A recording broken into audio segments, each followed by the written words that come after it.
The effects of alcohol on the developing baby really represent a spectrum of disability.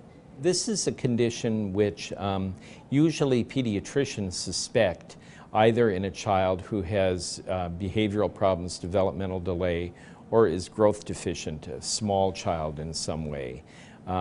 So the typical child who is severely affected would have difficulties in infancy with feeding, would be a very irritable baby, often even showing signs of withdrawal from alcohol. As the children get older, they fail to grow.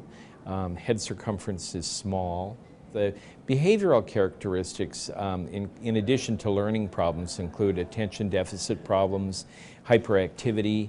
The children have a hard time understanding long-term consequences of their behavior, which becomes really problematic as the kids get older. Many of these people end up in prison. They're easily talked into doing things by peers. And so we feel that an early diagnosis and knowing that these are the behaviors at risk will, in the long run, help prevent some of these issues, and the children may not end up in prison in the long run.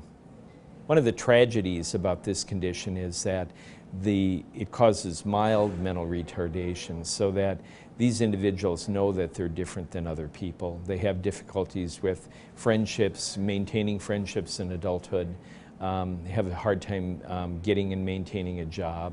Your heart really goes out to these children because, of course, this is something that, as with most disabilities, they had no choice in.